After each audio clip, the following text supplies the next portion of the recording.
Jerry, I got to say, hearing that Jerry Jones will be on during telecast sounded like something an upstart football league with some Hollywood type ownership. Sounds like something to me they may want to consider. What do you think? Yeah, look, I mean, the XFL is different. I think the XFL has an opportunity, particularly with, Dwayne and Danny, to lean into the entertainment side of the sport. I think, the thing that's interesting about the XFL for me is that spring football is legitimate. It was a tutorial for me. I learned a lot. And one of the things I came away from in my diligence was that spring football is legitimate, and you shouldn't think about it as mini-me NFL. You should think about it as its own legitimate sport rooted in very good football. Rules are changed a bit to enable consumption across younger demographics, to Stephen's earlier point. And then you lean into the entertainment part of it, which I think is going to be a very big part of it, which Danny and DJ, are going to be great at. What is up, my friends, and welcome to another edition of the XFL Week in Review. I'm your host, Mark Perry, editor of XFL News Hub, and on this week's show, we've got the Spring League football on Fox News, and plus talk of this XFL CFL merger maybe starting in 2022, plus your latest news and so much more. Right there, you just heard Jerry Cardinal talking about the XFL, Danny Garcia and The Rock, and that was from Sportico. That was back in the fall. This was kind of around just after they purchased the XFL, and I forget the Twitter user who sent it to us. I appreciate that. Shoot me another tweet, and I will give you props on the Twitter sphere and retweet you, but I appreciate the heads up on that. Now, that one was old, but was interesting what he said, and it's something that some pundits and some Twitter people on the Twitter sphere keep bringing up. He said, and I quote, "Spring leagues are legit and it can work." And that's why they invested upwards, maybe up to $40 million in purchasing the assets of the XFL and now working with the CFL. So these guys know. Clearly, he said he did his due diligence. One of the other interesting takeaways from this is him bringing up Danny and The Rock, as they will bring the entertainment piece of the puzzle, which we don't know what that could mean. It could potentially mean TV shows related to the XFL and reality shows, and who knows how they kind of envision incorporating the entertainment piece. Plus, they're going to bring in the demographic audience, the younger demographics with The Rock's reach.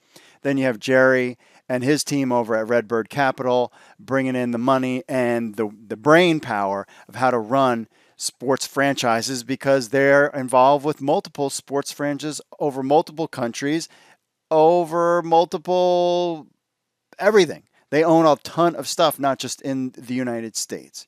So I just thought that was an interesting clip. And again, I think the Twitter user who sent that out to us for that. So that's what we got, a big jam-packed show. Before we get into the show, we got some news and notes for this week.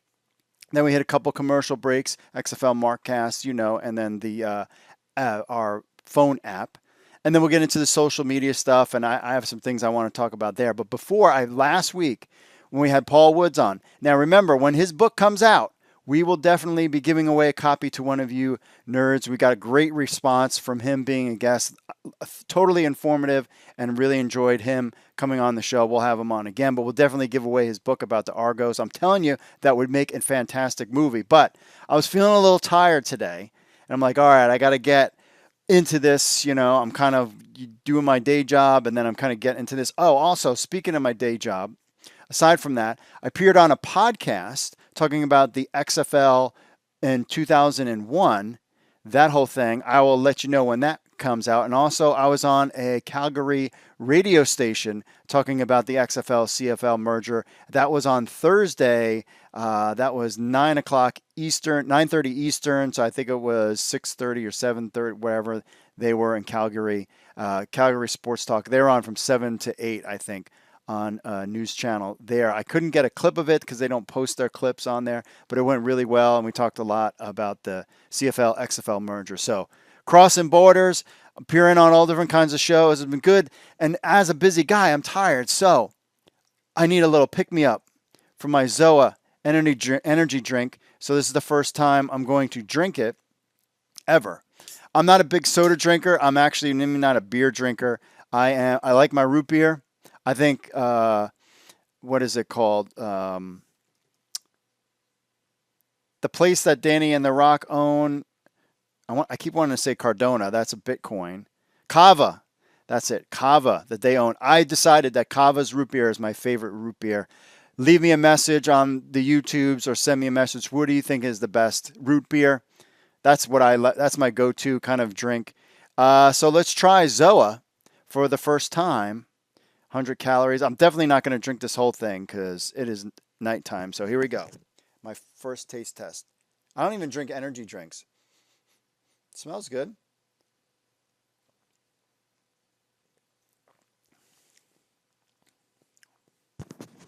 There's a lot of flavor going on in there. A lot of flavor in there. I think it's fine. I mean, I'm not a big energy drink person, but it's almost like, you drink wine and you have like flavor in the start and then flavor in the middle and flavor at the end.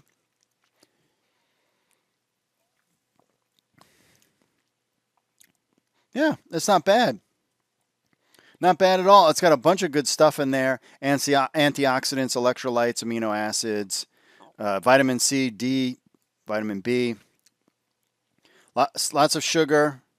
Carbs is 24. Sugar is 23. No protein, but a bunch of nutrients and all sorts of stuff. So, yeah, Zoa energy drink. Now I'm ready to go. Let's go. No, I'm just kidding. I'm going to take another swig.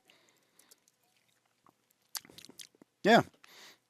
All right, I'll have my wife test it out and see how she thinks of it as well. All right, so I got to get the taste test out of the way. Now let's get into some XFL news, things that have happened this week. Some really interesting things. First up is stuff going on with the Spring League. This is kind of big news, in my opinion, and some people put on their tinfoil hats, and we'll get into that social media stuff in a little bit. But so the Spring League is going to make its Fox. I'm already starting to talk faster, by the way.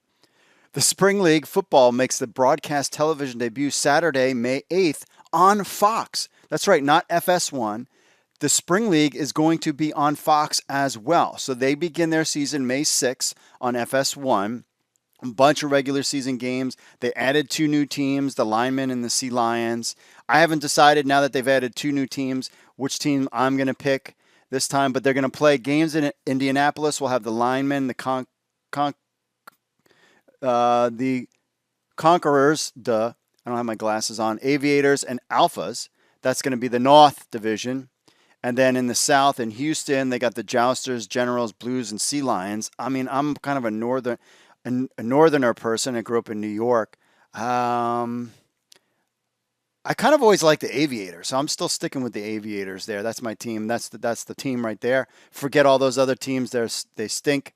Aviators are number 1. That's all you need to know. So week 1, you have the Alphas and the Aviators. Perfect. We'll start off at 7 on FS1. Then they'll have a game at 10, the Conquerors versus the Linemen. Then you have the Sea Lions versus the Blues at 9:30 p.m. on FS1 on Friday. And then Generals versus Jousters at 3 p.m. on Fox. So basically every Saturday at 3 p.m. on Fox, they're having the Spring League games. And, of course, the championship game will be Saturday, June 19th on Fox as well. A couple interesting things to note about the Spring League, especially for XFL fans, of why you might be interested in doing this. Is number 1, in the New York Guardians, Kevin Gilbride and Luis Perez will reunite in the TSL. That's right. They're going to be back into, according to our own Mike Mitchell, Gilbride and Perez will reunite. They'll be part of the Jousters open their season against the Generals. They will be part of the Jousters. So not only you get to see some XFL guys in there, not only will you get to see Kevin Gilbride, Hal Mummy is in there, Ted Cottrell. Ted Cottrell has another former name that XFL fans were totally into trying to see, and that is Eric Dungy, is also from the Dallas Renegades. Didn't get a chance to play with the Renegades even when Landry Jones went down. He is also in the Spring League, and he's going to play for the Blues as well. So you're going to definitely get some former XFL guys. The Blues take on the Sea Lions Friday, May 7th at 9:30 p.m. on FS1. So I'm totally in to watching the TSL this year. I don't know about you, but this is cool because it's a lot of former XFL coaches, a lot of former XFL players, and some name guys. Are you kidding me? Eric Dungy and Luis Perez? I totally want to watch that game. I don't know who else some of the quarterbacks are, but those are just some names that were getting thrown out. Well, one of the interesting things, and somebody brought up their tinfoil hat, and I'm going to bring it up here, is this news that came out a while ago that somebody had reposted, or I don't know what, something about this had come out, that apparently the Major League Baseball, and you know, I've said my little piece, my rant about Major League Baseball, ESPN's new Major League Baseball rights deal could be significantly cheaper than it was before. So ESPN and Major League Baseball are discussing their media rights package, but apparently it could drop, the fees could drop up to $150 million a year. Apparently they're losing Wednesday night and Monday night baseball games, that kind of thing. And so you wonder that Fox is willing to put the Spring League on Fox Sports. Kind of tells you, number one, the position that potentially could come with the XFL. I mean, there has to be a factor in there somewhere that these guys are definitely thinking about a spring football league could potentially, now granted, the XFL, CFL, whatever it isn't planning on playing on Monday and Wednesdays. I would assume maybe that's what they're thinking. But the fact that Major League Baseball is now losing money because of a lack of, I mean, no one's willing to pay them. We don't know if anybody's willing to pay the XFL, CFL thing or just the XFL by itself. We know none of that stuff. But I found it very interesting, especially Blue Jay fan out there, that the rights fees are going down for Major League Baseball. Now, hockey, I assume their rights fees went up or their fees, and they made more money this go around with ESPN. I assume this is the first time, at least, and I could be wrong, where I've heard that a major sports company got less TV money than they did the previous go around. And that is something to keep in mind. You have that on top of the Spring League playing on Fox. It's one thing for FS1, and they were covering just a game or two. Now they're covering all the games. Every single TSL game will be on FS1, which I think is a great move by them. And then also on 3 o'clock on Fox will be football. So it's going to be really interesting to check out the ratings, and I will definitely be all over that. And we'll be giving you guys what the ratings are, because that is a precursor to potentially what could happen between XFL, CFL playing during the spring. Because if the Spring League numbers are good, what is that going to say about the Rock, Danny Garcia, Redbird Capital, CFL merger going forward on spring on cable? So that was very interesting that these two kind of things coincided. Now on to some other CFL news. Oh, hold on, let me get another drink of my Zoa. I want to try the other flavors now. Yeah, interesting. And I'm feeling a little pep in my step now. And if I talk too fast, you know why. All right. In other news, Rod Peterson, friend of the XFL Markcast. I always check out his show all the time. I don't even like hockey. I could care less about hockey or any of those, any other things, but I just enjoy their show. I think they do a great job over there. Rod Peterson does a great job. He was on TSN 1200 in Ottawa, and XFL Markcast covers this too, but I just wanted to read a couple things that he brought out.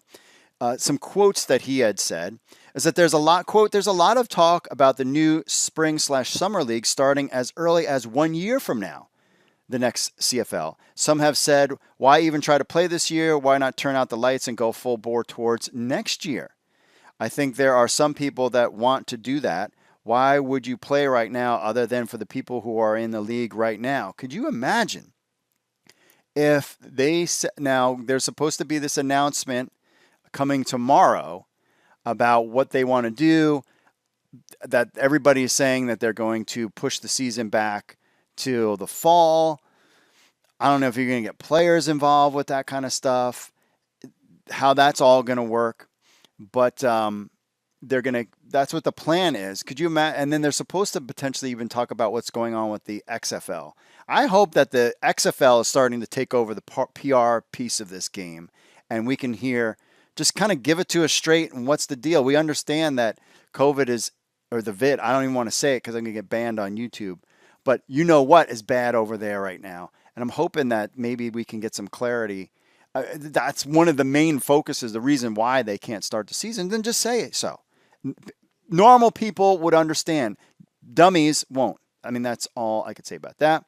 He says a couple other interesting things. He says the good news is the Canadian football won't go away. I believe that there will be pro football in Canada merge with the XFL. We'll have our 18 to 19 teams. I've heard about the XFL adding another team. We have an article coming up about that. He also says, based on what I hear, is it's a full merger. I think they're close to having a manual, a rule book printed. Naylor's dropped a few hints on this. I guess it's no big secret. They're talking 4 downs, and Naylor said that 15-yard end zones, 100-yard field long, 65 wide. American stadiums, uprights in the back. Canadian stadiums, upright in the front. There will be pre-snap motion, XFL kickoff rules. So you think that basically they're talking a lot about this stuff. One of the things that is a big hiccup for CFL fans, and I get it, is the ratio rule. And we've gone over the ratio rule before. And one of the things that he had brought up on his thing, he said, the guys that I've talked to on the phone from the States who's Canadian said the ratio rule is gone from what he hears. There won't be one, and that's just what he's hearing. They said something about them creating a task force to try to figure this thing out. I get the ratio rule because on our side of the fence, on XFL News Hub, I get a lot of messages from Division III, Division II guys wanting a chance. And even there is an inherent bias because, Division I guys, you play for Miami or you play for Virginia Tech, you play for one of these big schools, USC, Alabama, like you're going to get preferential treatment and kind of invited to these leagues more so than guys in Division II and Division III. And I also get the aspect, I think there should be some kind of ratio rule in place because we need to build it into the system in order to give people opportunity.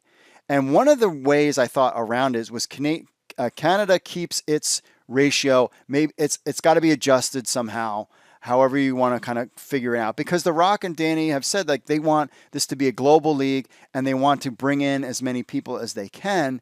And you need to level the playing field and build into the system some fairness when it comes to that, because you do want to give people opportunity. And I think Danny and The Rock are all about, these people have come from basically nothing. We've seen the young Rock. You saw how little money he has, stealing clothes to try to impress girls and stuff.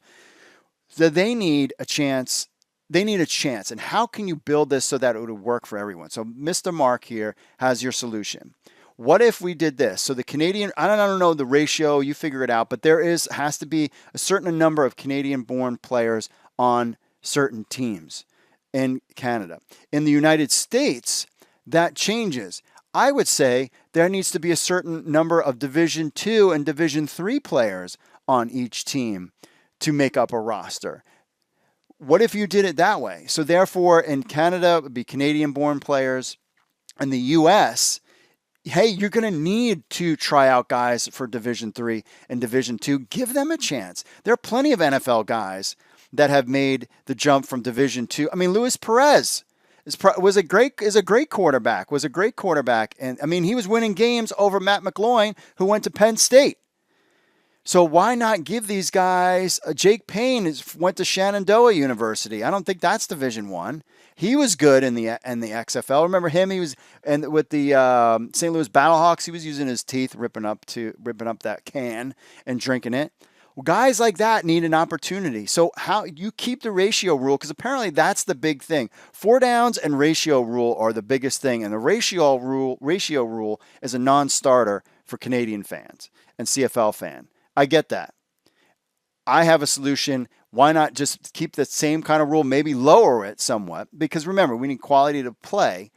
I say keep the global thing in there as well, but let's have Division II, Division III players, not where you were from, give a chance into the league. Could you imagine a Division II player, a Division III player saying, hey, I might not ever make it I probably will never make it to the NFL because I played Division II or Division III football. There's like an outside 100% million outside shot of even maybe getting a chance to be on a team. But the XFL could be an option for me if I'm a Division II or Division III player. If I'm going to college and I'm a Division II player and I'm halfway decent, I'm like, dude, I know that there's no shot at me for the NFL, but maybe I could make an XFL squad. I'm going to try harder. There's going to be more interest in Division II or Division III. And I think that's how you solve that problem is this way. And you're all about trying to bring in new talent and new blood. And I always get messages from Division II, Division III guys with their tapes and all this other stuff. And just because I think you could take a crappy guy from Alabama and put him up against a Division II All-Star, I think they're either even or maybe that Division I All-Star is better. We don't know. Let's give them a shot. I mean, could you imagine the training camps that you could have or tryouts where you have Division II tryouts with XFL coaches sitting around there and inviting, 100, 200, 150, 200, players and that they have to draft? Could you imagine you have the Nationals draft, you have the global draft, which, I understand a roster spot or two, and even putting those guys on Team 9, that's fine too. And then you have a draft where you have Division II guys getting drafted and Division III guys, even if it's like 3 or 4 rounds. Like, who cares? I think that's how you solve that rule. And that's just my take on that. All right. Some other news. Let me know what you think. Email me, podcast at XFL News Hub. I didn't even go through all that stuff yet. And I'll do that at the end. You guys know the drill. Just like, subscribe, the whole deal. So that's my take on that. Also, let's get into some other XFL news. First up, former XFL team presidents, 2 of them got new jobs. Congratulations. Well, first we know Eric Moses, who was on the program. He is now the president of Nashville Super Speedway. But now we got former Houston Roughnecks team president Brian Michael Cooper and LA Wildcats team president HBK Heather Brooks Carrots all found new roles. Cooper has now returned to his lawyer roots and is joining Frost Brown Todd as a partner, and he helped the firm open an office in the Houston area. Heather Brooks Carrots joined the United Talent Agency as an executive vice president of growth and operations. Happy for her as well. All of them enjoyed their time in the XFL, and I am just super happy for these guys, and I'm also super disappointed. I think Jeffrey Pollack did a fantastic job of really young, hungry, innovative people, men and women that ran these franchises. I thought they did an outstanding job, just hit the ground running, hit it on the grassroots level, and I really think they knocked it out of the park. And one of the many bad things about the XFL closing its doors is we lost all these great team presidents.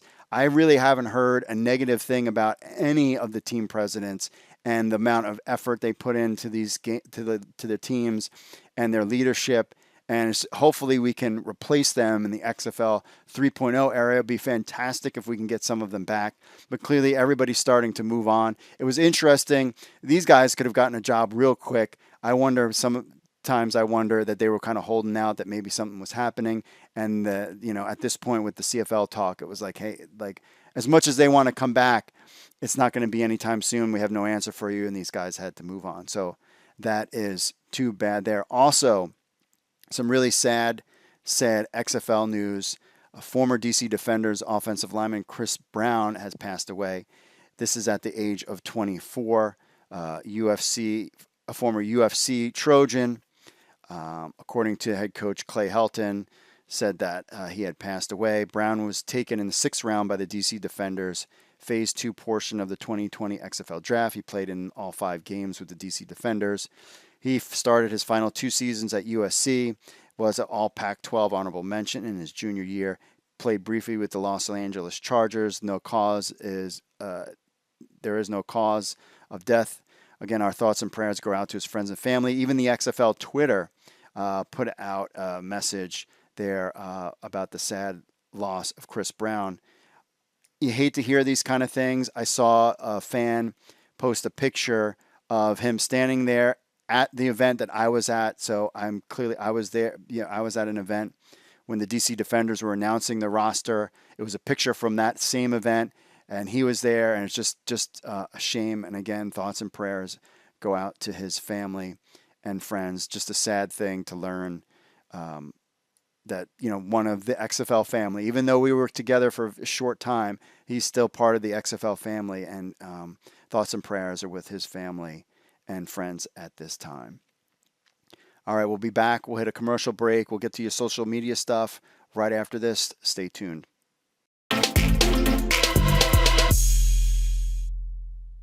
Here's what you missed on the XFL Markcast. I'm driving down to Boyle Heights to do the premiere episode of Havana Lounge. My phone gets blown up, and everything that we're just talking about here in like 10, 15 minutes, out the window. Rod Peterson, friend of the show. He's at the front of the show. He could have warned us. I would have appreciated the heads up for our record schedule that you were going to drop all this news here on 1200 TSN Ottawa, and he did too. It was 1200 and then like 1260 or 1280. He did two of these interviews today. Yeah, apparently this is all done, and this is all done and over with. From what he said, I listened to the clip. I'm driving down to Boyle Heights. I'm listening to the clip, and it's all over. It's a merge. It's happening. To be fair, this is Rod's personal opinion and the people he's talked to. I'm not saying he's not wrong, and I don't. Got sources. Let's be honest. And if his sources are leading him, if the sources are blowing smoke in his way, there's a fire somewhere. You could make that case that, hey, look, we should just be trying to break even and preserve our cultural institution. I just don't think when you've got people who are wired to make money, that you should have that expectation of them. So if they think that this is going to create a much greater revenue stream, I certainly believe it. And it's not that I believe them, it's just that I believe I have a sense of what the economics of the country are and where we're at financially and where the league resonates, because there is a gap in terms of people who are really excited about this league and people who are kind of, they're younger and they've kind of gone past it and they're a little bit tired. Shame on you, Michael McCarthy, for this article. The article is The Rock cooking up an XFL CFL title game? In the 271 word article that this is, the word could is used 5 times. I could win the lottery tomorrow. I could win. We could. This makes me so angry. Of course, you could find XFL Markcast on XFL News Hub and wherever you get podcasts, including YouTube.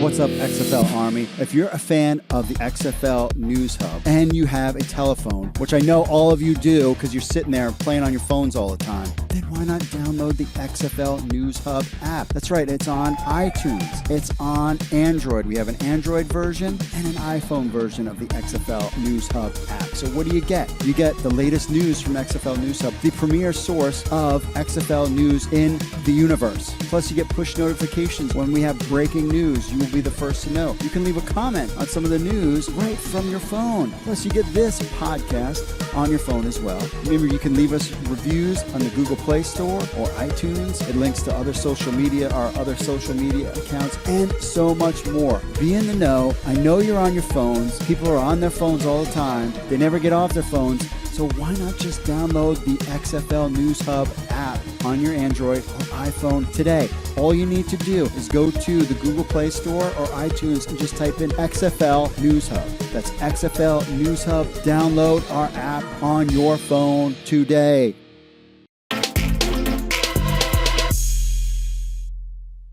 All right, we are back. I actually had my wife try the ZOA energy drink, and she's more of an energy drink person than I am, and she loved it. She thought it was great. So thumbs up from her, thumbs up from me. I'm not an energy drink person, but we plan on doing some traveling this summer, and I might need to pick me up when we're driving. So absolutely, I'll go to ZOA energy drink. And I thought, so you know how people do like Red Bull and vodka? Here's the new drink. You heard it here first. The Rock Bottom ZOA energy drink with tequila. Teremana tequila, that is. And call it the Rock Bottom because it will put you on your bottom, because I've seen people do Red Bull and vodka, and they feel like crap the next day. So it gets them through the night and gets them all charged up. But there you have it. A new drink invented by yours truly, the future commissioner of the XFL CFL Global League, as well as entrepreneur. And there, I give it to you. The Rock Bottom Zoa Energy Drink with Terramana Tequila. And there you have it. And that's it. Call it the Rock Bottom. You're welcome. All right. On to, before we get into the social media stuff, I'm on Twitter. I am the main guy behind XFL News Hub's Twitter account. I'm the one that puts out stuff. So there was a tweet that kind of caught my attention, and I wanted to bring it up. So Richard Petty is the former CEO of Maple Leaf Sports and Entertainment. That is MLSE. We've talked a lot about them on the show. And he tweeted out in April, after the whole XFL Markcast stuff, that lovely quote from our friend Arash Madani, who, and him and his Blue Jays. There is nothing there other than moldy uniforms, expired helmets, unlikely hero, CFL hero. Not really sure if I would call him a CFL hero. Arash Madani issues passionate rebuke of XFL merger talks. And this is from 3 Down Nation. I thought that was kind of odd at the time, and I was not the only one that thought that was kind of odd in the thread. And I was thinking about it. I'm like, it doesn't make any sense to me why he would say that. Now, he is the former CEO of MLSE, and he's been the former CEO of MLSE since 2011. So it's been a long time. I know this, okay? I do research. So I just tweeted him out because really what I was hoping that maybe if I could get a response, that would get him on the show, because I would really love to get his take on not only MLSE as it was back then, about where it is now, and this whole XFL CFL merger, because I was confused. I was like, why would he post that out?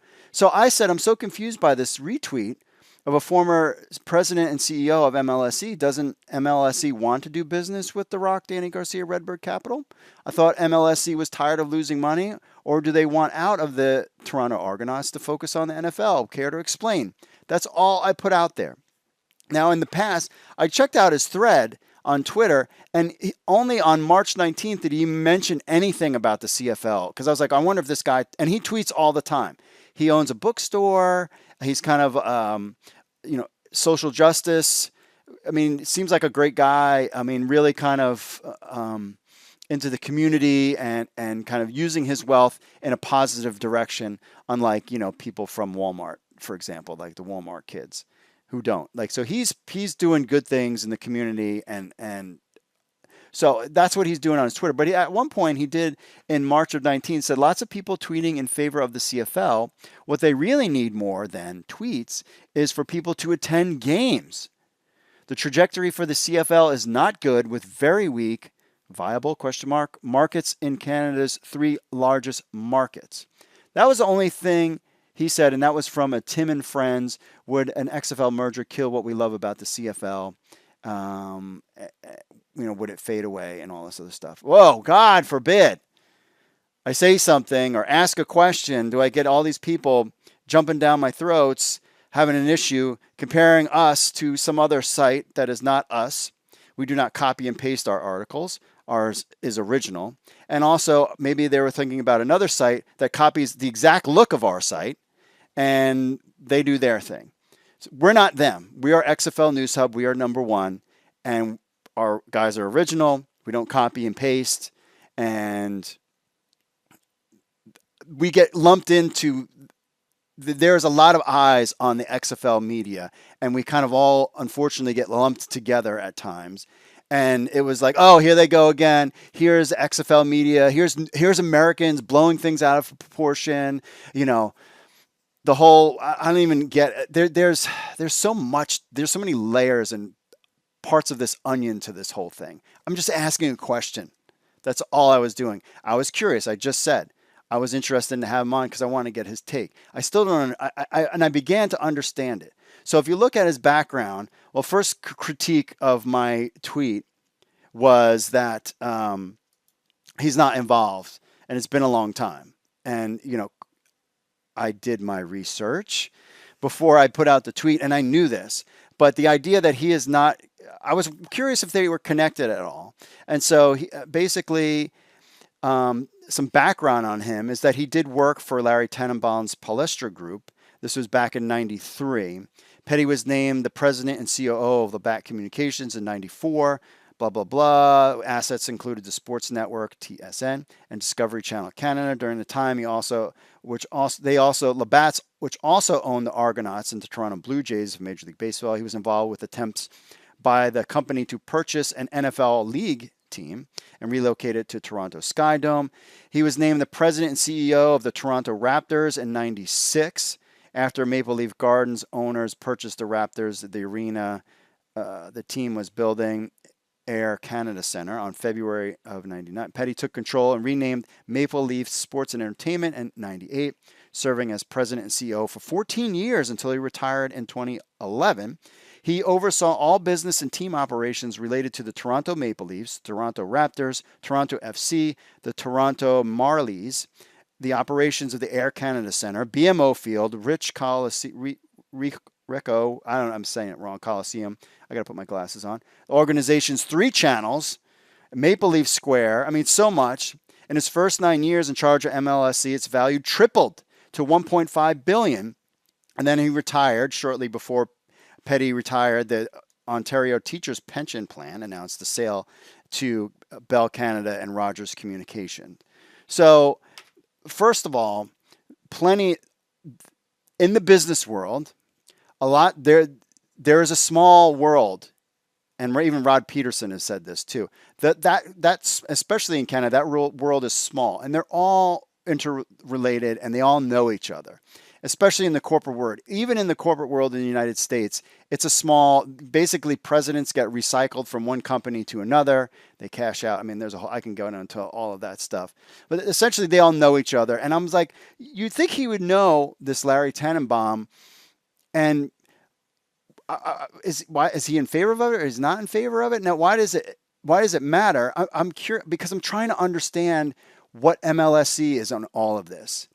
And I'm trying to understand where I need to get an idea of where people are coming from so that I can run my business, XFL News Hub, and I can understand where it's going, what direction things are, and I can try to predict how people will act in the future so that I can plan now, because I'm a 2 steps ahead type of guy. I'm a software engineer by trade. It even frustrates my wife. I think 20 steps down the road. So people looking at my tweet think, oh, it's just some kind of sensational, he's going to make an article about something. No. I'm trying to get an idea. I'm trying to learn more about this Canadian Football League. And honestly, sometimes I'm also like, man, is it even worth a hassle? Because it's like turning into a hassle. I'm hoping we can kind of get past that this week. So I did some more research, and I found that Richard Petty actually was on a podcast not too long ago, actually like 2 weeks ago. And he said 2 things that were interesting, and it kind of made me kind of figure out where he was coming from this. Number one, and they were talking about other stuff, but number one, he had said that he had thought that if Rogers was around, and I think he's referring to Ted Rogers, which is remember that Rogers Communications is a part owner in MLSE. Ted Rogers, he died in 2008.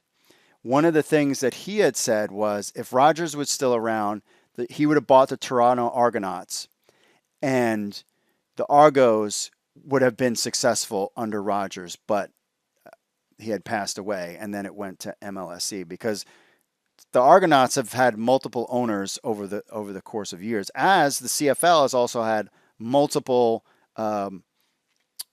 commissioners over the years. I heard somewhere in some podcast, maybe it was 3 Down Nation, where they talked about that every 3 years there's a new CFL commissioner, and that's terrible. This is the kind of thing that we're dealing with as XFL fans. We just had Vince McMahon and Oliver Luck, Jeffrey Pollock, and then that was it. Now we've got Danny, The Rock, Redbird Capital. I'm fine with, but now we get this like other drama in the CFL world, which is every 10 years declare bankruptcy, and fans saying that they're going to quit if, the rules are changed and whatever. Like there's this whole thing going on over there.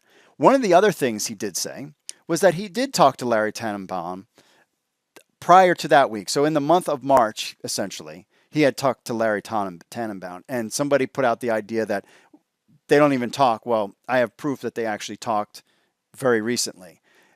And if you're trying to tell me that they have not discussed this XFL CFL merger, you're crazy.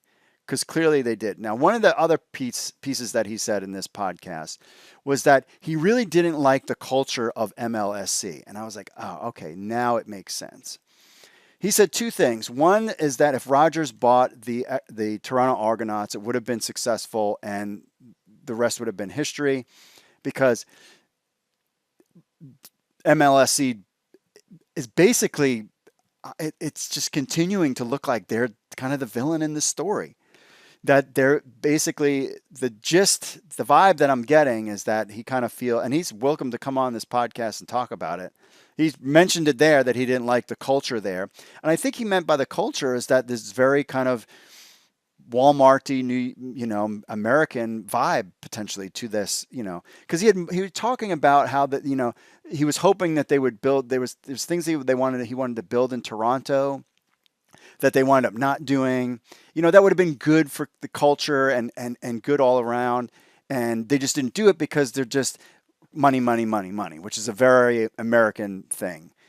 And I think that's why he put out that tweet, was because he's kind of wants the CFL basically to stay in Canada and not have anything to do with America, because MLSE seems to be a very American vibe-ish company.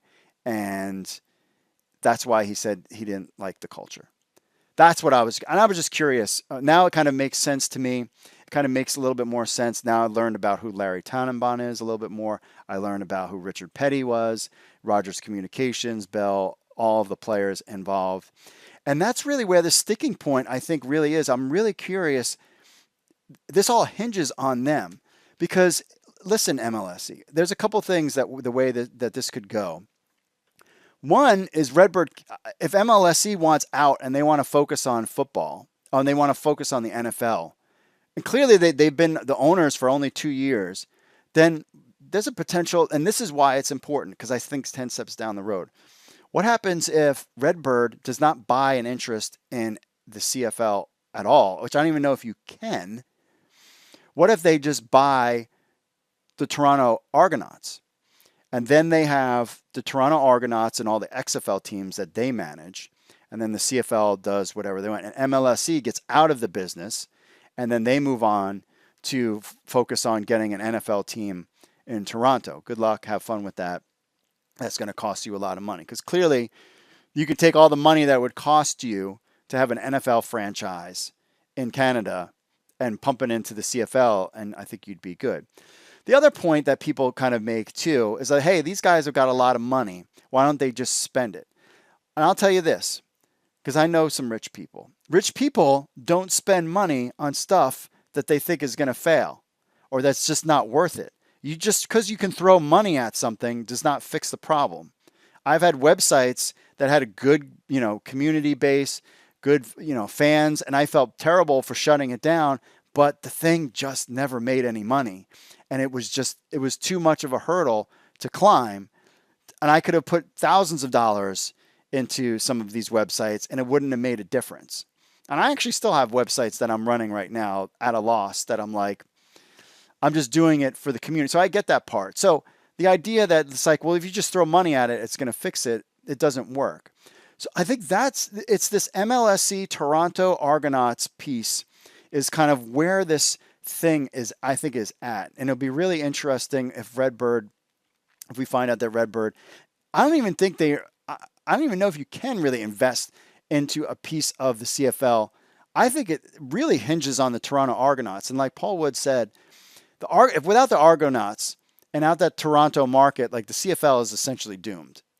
And that's, I wonder where talks are right now. And I'd be curious. And again, MLSE could be like, oh, Redbird Capital wants to buy the Toronto Argonauts. Well, give us $100 million for it. And it's like, bro, you bought it for nothing.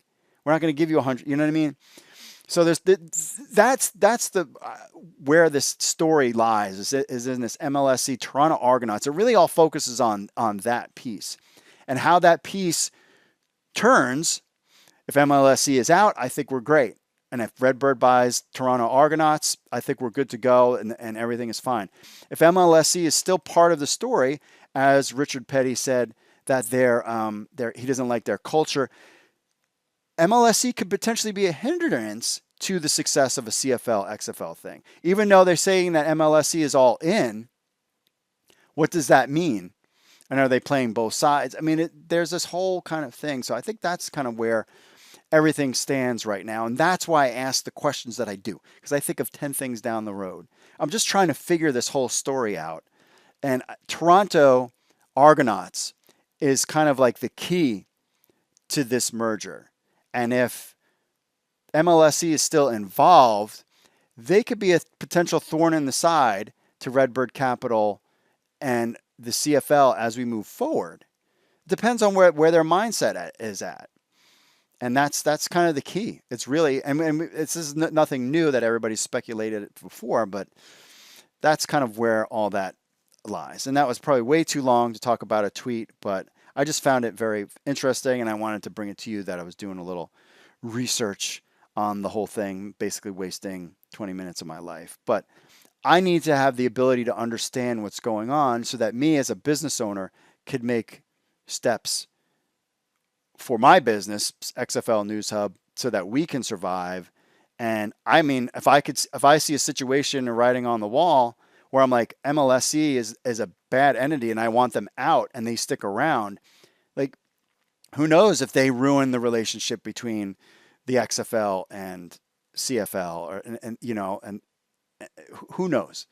But honestly, part of the, like, just even going down this path, honestly, I hope this is all worth it for the XFL. And that's the big pivot I've started to make. Is like, I'm all for this, and I think it's a great idea, and I think we should do it. I just wonder how the XFL could essentially, if they wanted to, and again, give me your thoughts. The XFL could go down this path and be like, yo, and I use that quote, yo, because they could say that. Man, this isn't worth it. You got too many entities, you got too many guys. Let's just let them fold, and then we'll come back and just like we did with buying the XFL, we'll just get the scrap heap, the assets, the logos, and all that other stuff, and we'll just wait. We'll wait you out 2 or 3 years and let you go under finally, without potentially playing 2 seasons, and then we'll come back and maybe we'll take a couple of those franchises. And I mean, there's plenty of markets. There is plenty of markets that would pay for XFL teams in the United States right now. If they wanted to grow to 18 teams, they could do that tomorrow.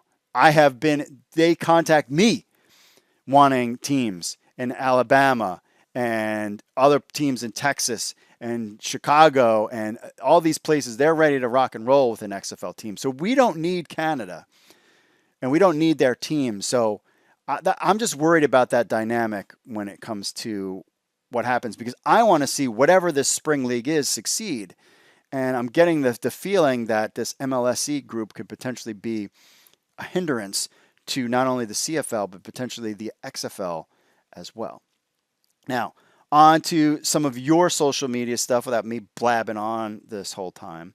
First up, talking about Rod Peterson's stuff, what he had to say. Joseph says, this is not a merger. This is a takeover. Sadly, I will be turning in my season tickets. Disappointed, to say the least. The Rock needs to go back to movies. Paul, if you adopt American rules and give up what we know as Canadian football, it will be the beginning of the end of the CFL. Don't do it. Pat says RP thinks he is such an expert on U.S. football and he thinks it is a better game than the CFL. Maybe he should just move into the U.S. Okay, Doug, I stopped watching American football because compared to CFL, it is so boring. The CFL goes to American rules, then goodbye. Pat, we've seen this movie before. The XFL teams will all go bankrupt after one season, just as the expansion teams, and blah, blah, blah. See what I'm saying? And these are not Americans. These are CFL fans. Steve, a CFL fan for 57 years. With these changes, this will be not be the CFL. It will be Americanized circus act. So very sad. Go Riders forever. Well, you might not have your Riders forever. I will not be a season. Joyce says, I agree with Paul. Don't forget our league is way older than the NFL and more exciting. James, if this is a merger, the time of the season needs to be more spring. Plenty of due to the weather. We're learning that. Ian says, I will not be a season ticket holder if the CFL and XFL combine. It has to be a fair merger. Mike says, blah, blah, blah. I mean, this is just chock full of, people just hating on it crazy. Even American Dad clip on there, which is funny. This is the kind of stuff, and I'm not going to read everybody's stuff because it would just take hours, and you basically get the gist of what I'm seeing on my end of all this stuff is don't mess with our game, Americanize it. You see just all this, like, I'm glad XFL and CFL, we over at XFL News Hub catch the brunt of all this chatter. It's basically TSN, who's they're like, hey, this is a good idea. Dave Naylor said it. Farhan said it as well on XFL Markcast, that they are on for it. Paul says he's for it, but on the internets, nobody's for it. But if your league goes under, if I'm sitting in there and it's me and Jeffrey Pollock, and DJ, Dwayne Johnson, and Danny, and Jerry, and we're all sitting at the table, I'd be like, let's just watch it go under. And then when we want to get a couple teams, we'll get Toronto and some of the other teams, and we'll get like 4 of them, and then we'll just put them as part of our league. We don't have to worry about the baggage. But I know that's not what they want to do, and I don't think the CFL wants to do that either. But it's like just this, like, I'm never doing it again. And I think it's part CFL fan has been burned before. Many promises that didn't hold fruition. I think it's change, which people have an issue with. I don't care about. I'm a software engineer. Change happens all the time. I worked with a guy who's making great money. He was a classic ASP developer and refused to learn .NET, which was the next version up in Microsoft programming stack, whatever you want to call it. And he refused to do it. And he got fired. And he could not find a job after that. You dumb idiot. Why would you do that? I don't understand why he would do that, but he did. So so people don't like change. And the other thing is that Canada, there's a lot of people in Canada that hate America, attitude, America corporate deal, and all this other stuff. Get over yourselves, because this isn't about you. This is about the players and the coaches and having a viable spring league. I don't care who does it. I don't care if the Rock and Danny Garcia aren't involved and the CFL decided to add teams in the United States. You play your 3 downs. You could shove the goalpost up your you-know-what if that's how you want to play it. Who cares? This is about the players, and this is about having a viable spring football league. That is the issue. What you want and what you need, no one cares about. So quit your whining. But see, we've been down this path before. Gosh, when we would talk about Colin Kaepernick, people would freak out. I'm never watching football ever again. Oh yeah, they just signed, I don't know how much. Ratings are down. I'll give you that. However, audience is completely fractured. You cannot compare the 1990s to even to the 2000s, the 2010s with internet and Twitch and Netflix and on-demand stuff. Clearly it wasn't a problem for them to get a contract. People were willing to give them money. But we are the,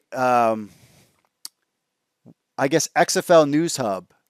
Because other outlets, are just like, this is a terrible idea. And everybody's like, yeah, this is a terrible idea.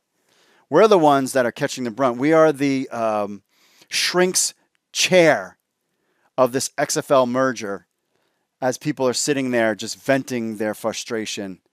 And everybody else gets to make decisions and stuff. But we are catching the brunt here. Which, hey, it's traffic to the website. You guys want to complain about it. You can complain all the way until they make that decision, because change is coming, my friends. That's the deal with that. Let's go on to some lighter fun news. The Spring League, again, another one. You don't hear any of us being like, I'm not watching the Spring League because it's not the XFL and they don't do this. We're all in because we want these players to succeed. We're excited about the Spring League here in the United States. I don't care what the rules are. The Spring League could play 3 downs. They could play 1 down. I don't care because I like football. Maybe I don't know what your problem is. Go somewhere else. I don't need your traffic. We're number one. We will stay number one. Whatever they decide to do, we will still be number one. Goodbye. Get on my nerves with your issues. Take a chill pill. Drink some Zoa. Have some Terramana. Relax. Go watch Young Rock. Have a good time. Caesar says spring football doesn't work. How many times have they tried this and every league has failed? Is he from Canada? Texas. Texas! You love football in Texas, Caesar. What's wrong with you? Jared. The XFL isn't uncertain. Makes it sound like it's never coming back. We'll see. Don says, no wonder they call the XFL. It will soon be X Football League. Oh my gosh. You see this? I might have to cut this whole thing out. This segment. Reading this people's just hate. I love it. People have hated on Dogecoin. It's worth like 40 cents right now. People hated on the XFL when the idea came out. Then as soon as they started playing, they loved it. People hate on, Apple's coming out with this new phone. BlackBerry's rule. Apple sucks. Then they all have iPhones. I'm never going to watch NFL again. They hate America. Those players hate America, which is a complete political crap. Had nothing to do with that. Now they all watch it. And now they're all just going to hate all over this, hate everything. Please, just get outside with your mask on, have a good time. But hey, I appreciate the comments because your comments of hate just push this stuff out. So thank you, I guess. You want to hear some more? Let's hear some more. We are the shrinks couch of the XFL CFL merger. I'm going to put that in the header of the website. All right, you ready for some more? Let's try this out. All right, here we go. The Norseman, and I'm only reading some of this. I mean, we're talking hundreds of comments all over the place. I'll just read some. Whoever was posted the last couple days. All right. He says, Arash was very pompous and arrogant with the way he looked down his nose at the XFL, calling it a twice-failed league, and that seemed to be the only thing he knew about the XFL. I agree. Paul Woods hit the nail on the head with his take on what the XFL CFL needs to be as a full merger. Just like the AFL and NFL, it can work. I could see an 8-team to 20-team league could potentially get a $200 to $250 million contract in the spring at a time when TV channels are looking to put content on. Good take. Yes. And what did we see? What did we just talk about in the beginning of the show? I am your official therapist of the XFL CFL merger. What did we talk about in the beginning? Major League Baseball did not get the money that they want. Hey, Canada, have you ever had a sports, and I said this on national radio, on your national radio there in I think it was Calgary that I was on, which I appreciate being on and definitely be on again. Name me a sports franchise, a major sports franchise in the country of Canada that does not have an American component to it. NHL, check. Or I should say uncheck, whatever. NHL, America. Made NBA. Watch, I was surprised that the Toronto Raptors were there. I remember when the Toronto Raptors first came into the league, NBA. And I feel like it wasn't catching on, but I'm glad it does. NHL, MLS. The only one is the CFL that does not have an American component. Here's another thing, CFL fans, as to why you want to partner to not continue making it about you. How much different would it be for these players that played in the Canadian Football League if their checks came from Stamford, Connecticut versus Toronto, Ottawa, anywhere else in the great country of Canada? Would they not make more money if their checks came from the United States versus coming from Canada? I feel like the dollar is stronger. So that's why they're having trouble with all these guys retiring.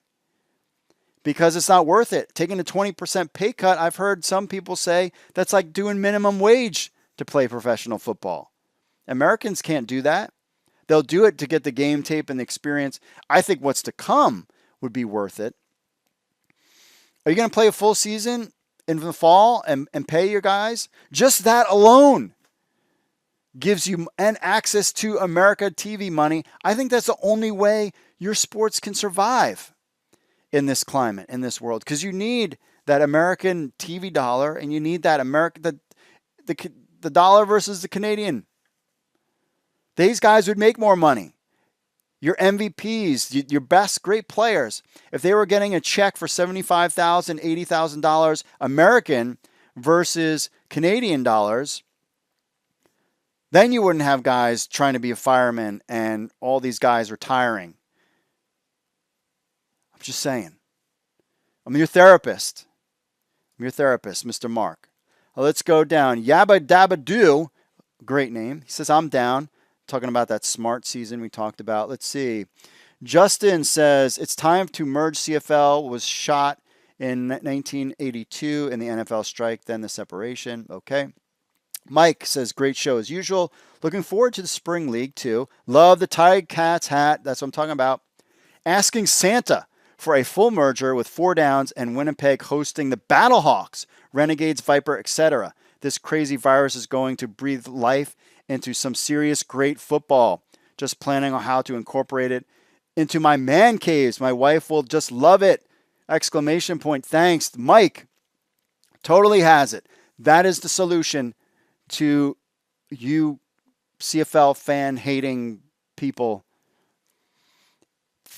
Put it in your Santa Claus list. Mike has got the take right there. And again, I think Santa is going to bring you a full merge. I'm still on the fence about that, but 4 Downs. I mean, if you listen to XFL Markcast with Farhan on there, he talks about his son playing Madden. That's the game that they're used to. Why fight it just for your own ego? But I get it. You grew up with it and et cetera, et cetera. I get it. I get that part. But I mean, if my restaurant is going out of business and they can, and you know, if the Dunkin' Donuts is going out of business and they have to merger and share the same place with Baskin Robbins, I'm fine with that. I know that's a kind of bad analogy, but whatever. I'm not a professional therapist. Randy says XFL would have failed anyway. Merger could end Canadian college football. Forget the idea. Let XFL die. And again, he just all these other ones. Blah blah blah blah blah. Okay. Yeah, that's great. We should let it die. And then there's no spring football, and you can go play cornhole with your friends, whatever other things you do, or maybe you just sit around and play Madden all day. I don't know. All right, enough of that stuff. Let's get into some intelligent conversation here. Wrap this show up. This is going way too long. Let's get to some emailers. First, Ted says, I really enjoyed the past show. The guests were all informed and top-notch. I think he's talking about 3 Down Nation because some of these are old from the last time. History has shown us, the CFL U.S. expansion era, that football didn't do very well in the fall because they went head-to-head with the NFL. The only city that thrived was Baltimore, of course, because of the anti-NFL settlement after the Colts left town. This is true. If there was a merger, it would be interesting to see if the NFL would try to move back to a city like St. Louis and try to crush the newly formed league. Looking forward to your next broadcast. They're not playing in the fall. They will always be playing in the spring. No need to worry about that. Let's go to the next one. Shad says, great show. Like hearing you guys while working from home. Cool. Here's my take on regarding the XFL CFL merger talk. It's all about getting younger Canadian audience interest in football. Both my sons are in their early 20s and have zero interest in the CFL. They are casual football fans and watch NFL on occasions. As we as Canadians need to be realistic and understand that the NFL will not be in Canada anytime soon as an expansion or relocated team. Yeah, no team is going to relocate there. The next big thing is you would have two teams in New York. You have two teams in LA, which is a terrible sports town. He says the next big thing is to merge and create interest with the younger and casual audience. It's all about compromising. Yes, he is correct. He's got his 16 points. Let's go through them. Play 4 down, keep the length of American football field. He's got a bunch of it. Call it the merge league, called IFL, International Football League. I think that's already taken. This may work. Football players will adapt to these rules. Send this to The Rock or even Dave Naylor. All right. Well, I assume they listen. He says eliminate the rouge. Compromise about the play clock. There you have it. Checking in. Let's see. Next, Gary says, another long one. Mark, I find it interesting that the Spring League is adding teams, getting up to 8 teams, having a 6-week season, and that the Spring League is going to be on Fox. Seems someone is going to do a proof of concept to me. I am a firm believer that nothing happens by accident, nothing as it seems, and everything is connected. My theory is that Redbird Capital wrote a check and is using the Spring League to test drive the concept of the 4-pod, team pod for the teams. I don't think they have anything to do with each other. He's thinking that that's maybe the way to do. I think of any similarities between the two, it is of broadcasting football in the spring. I think we'll do a good job. Again, if you guys are going to send me emails, I can't read 20-minute soliloquy. All right, Aaron says, I went online and saw that the XFL is abandoning the 2020 logo. No, they're not. That was the Houston Roughnecks. My question is, will the 2022 logo be different than the 2020 logo? No, and I need ideas for the 2022 logo. I don't know what's going to happen because we don't know what. It might not even be the XFL anymore. And then Gary asks, who's financing the Spring League? It's Brian Woods, and I believe Fox is giving them some money to help things along. I don't know. That's all. There's not much detail when it comes to their TV contract. Joe says, let's talk about what no one in Canada wants to talk about as far as the CFL.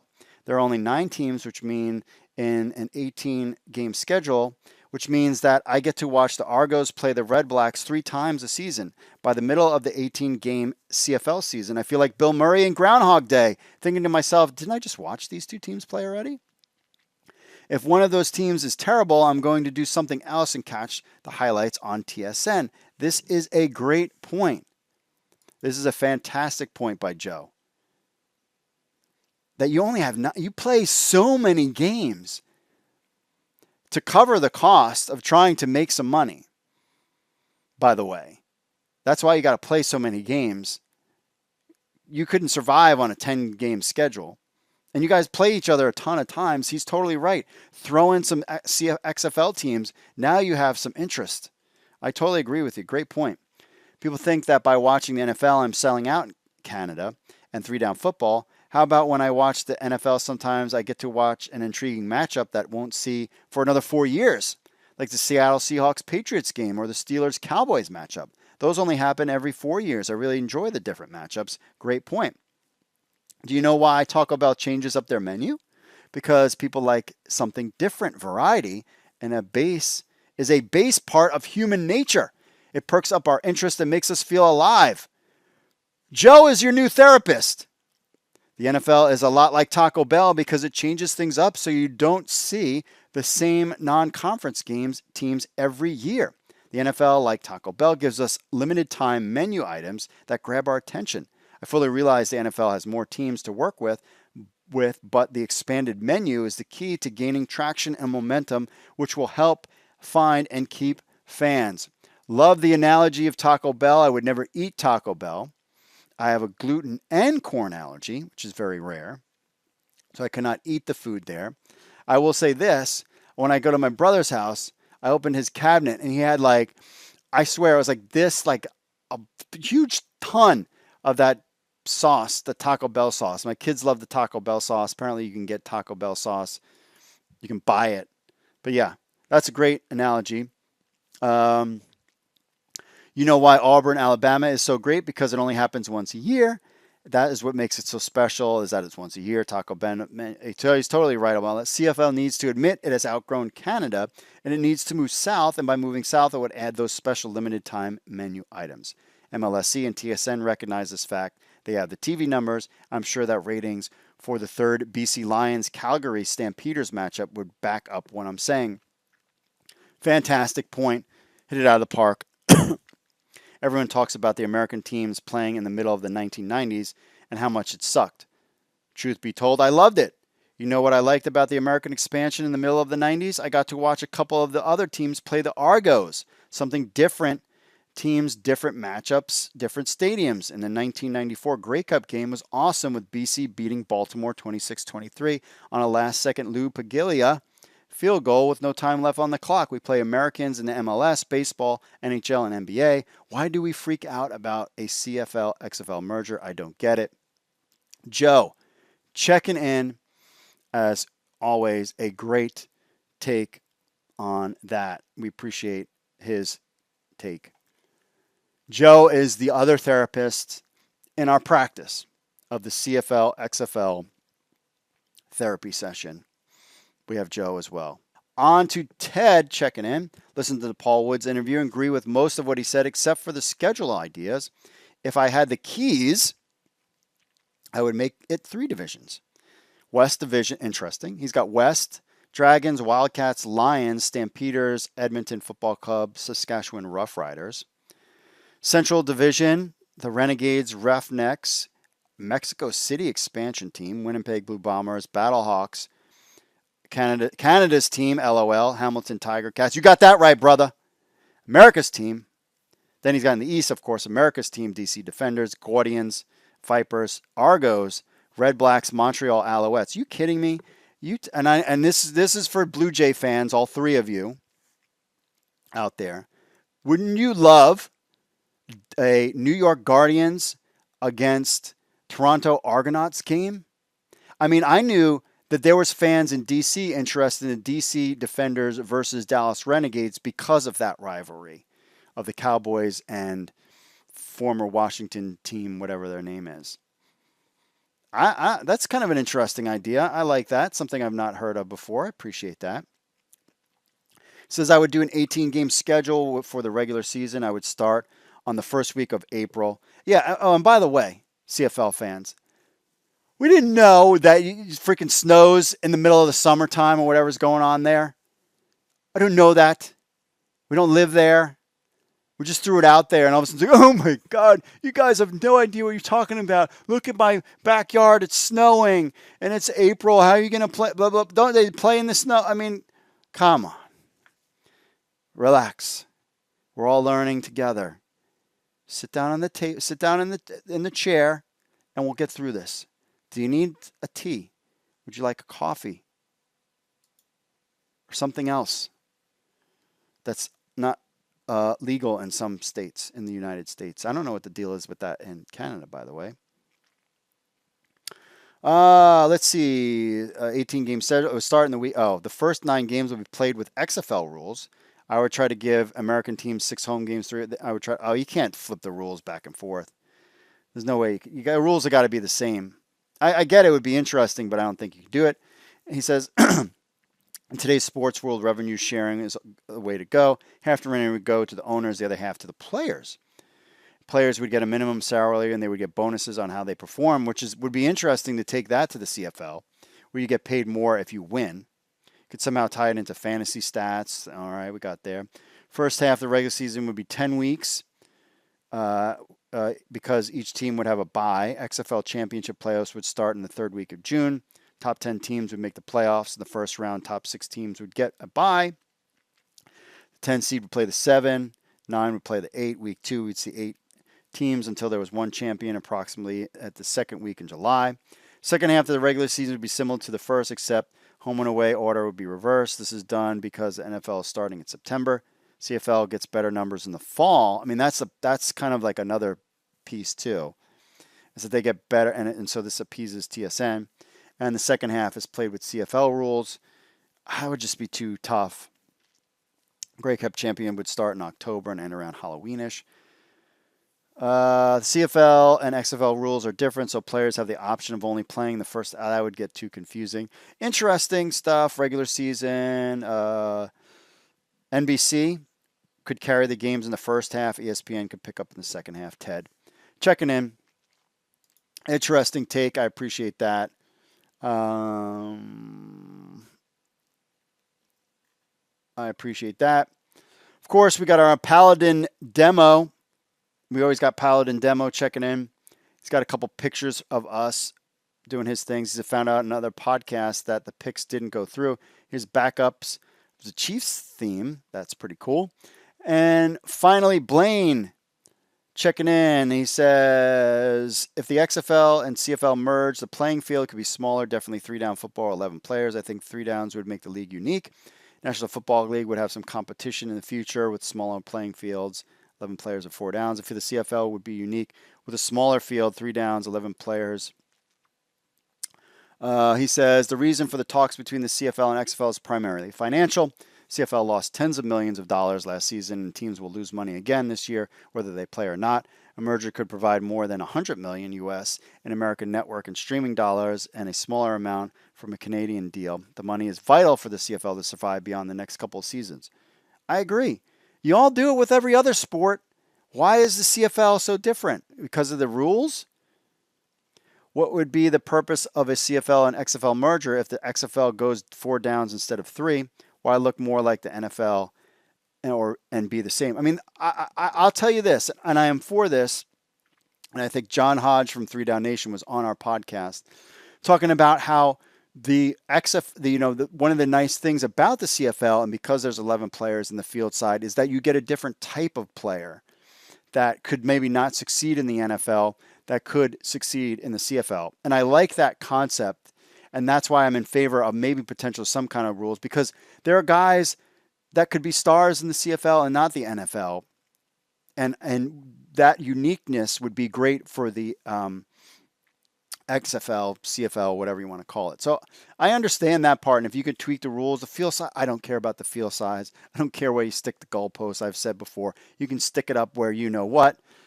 The 3 and 4 downs, to me, honestly, I don't really care. I think you're going to have to, because that's just what American television audiences, who's going to pay for it, are used to. That's nothing to give up. And I've given you my solution for the rules as far as Canadian players versus American players. You got Division 2, Division 3 guys, and you can do that. He says, what would be the purpose of a CFL XFL merger if the XFL goes for? Why look at more like the NFL and be the same? It never worked before. Be a totally different game for Americans to watch. The Canadians enjoy 3 downs, 12 players on a bigger field. Again, the problem is the field. Can you make a bigger field in the U.S.? CFA, Canadian Football Association, in the Northern Conference in Canada, and the National Football Association in the Southern Conference in the United States, drop the XFL from the National Football Association, maybe some rule changes, and eventually drop the import-export rule and go with the best player at that position. All of these things would make up in the Canadian Football League. The Canadian Football League is drafting European and Mexican players to play football in Canada. All other North American sport leagues are drafting from another country. The cost to watch a Canadian Football League game in the United States would be cheaper than NFL League tickets, so the Canadian Football League should expand and prosper in time. Americans are always starting new leagues in the United States because they are bored with 11 players and 4 downs on a smaller field. There you go. Blaine checking in with his take on this week's therapy session, brought to you by XFL News Hub. Continuing to be there, we got a couple. Joe checking in. You can schedule your appointment with Joe. You can schedule your appointment with Reed. You can schedule an appointment with Josh Davis. You can schedule your appointment with Mike Mitchell and any one of our esteemed colleagues here at XFL News Hub to get your therapy session in. That's it for this week's show. Also, not a big deal, but next show that when we talk on This Week in XFL CFL Therapy will be our 100th show, which is a kind of nice milestone. It's not something I have done this before. I've had a very long running pro wrestling podcast that did very well. So what's interesting is it's 100 episodes and there were only 5 XFL games played. But we've done it. And that's a nice little milestone. And I appreciate everybody of being a part of that. Remember, if you want to be part of the show, email podcast@XFL News Hub with your MP3s or videos, or call 888-430-7692, extensions 3. We've got to leave us a review on Apple Podcasts, except if you hate this merger. We don't want to hear from you. We get it. Plus, you can like and subscribe on our YouTube channel. We appreciate that. XFL Markcast YouTube channel is blowing up. Our YouTube channel has been blowing up too. We appreciate everybody checking in as well. It's been a fun show. Again, get your Zoa energy drink. The therapy session is complete. Again, just everybody, there was a little heat. I think things got a little cranked up with our man Arash Madani kind of stoking the flames a little bit. And I think we all, including myself, got a little carried away there with that. I think it's time now that we need some direction where we're going with this thing, because all of us want to know. Fans want to know. XFL fans want to know. Passionate CFL fans want to know. And I'm not charging per session, per person for therapy. So let's just get to where we're going to go, and we can move on from that. And really, again, I want to reiterate, I say this multiple times. It's really, for me, it's all about the players, and it's all about getting that opportunity to play. And I think spring football, as Jerry Cardinell says, and he's got more money than you, I can guarantee you that he did his due diligence. He's no dummy. They all know spring football can work. It will work. Clearly, spring football works if the CFL has been around.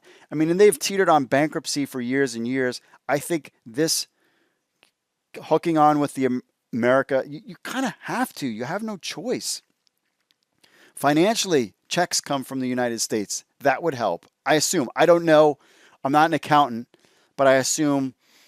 I don't know if there's taxes coming out. If you're an accountant and you want to answer that question and it's not better, I assume NFL players get their checks in American dollars, but maybe they don't. But they would if this XFL was based here, maybe Canadian. I don't know. That's going to be a problem too. If you're a player in the United States and you're getting Canadian dollar check versus an American, you're not going to want to play in Canada. But if you had a central location like in Stamford, Connecticut, and you could just have your checks all come from the United States. But I don't know, taxes. You guys figure that out. I don't know. Anyway, my friends, it's been a fun ride. It's been a fun show. Till next week, we have our 100th episode. Another thing I was thinking, one was TSL fantasy football, but I don't think we have time to get that ready in time. But that would be a kind of interesting thing. Number 2, what about maybe doing this show live? Do we go back to going live again? So leave your thoughts in the comments. Shoot me an email. Leave a message on the show notes as well. I'll see that, or on Twitter. If you want the show to go back live, maybe we do it at 9 p.m. Eastern time on Mondays. We just go live, run through it, and be done. And that's just kind of an idea that I have. All right, folks, that's it from me. God bless. Stay safe out there, my friends up north and my friends south. At the end of the day, it's for the love of football, and we're all buddies. All right? I cannot wait to hang out with my Canadian friends soon. I'm working on my passport, working on getting the jab so that I can be ready to rock and roll, because if there is a CFL season, I want to come and I want to hang out with you. And I want to hang out with you guys in Canada. I want you to tell me about your culture and everything, and tell me that I'm right and tell me that I'm wrong in a nice way. And hang out, and we'll have a good time. Because at the end of the day, it's sports. Who really cares? If anything we learned this past year, what's really important.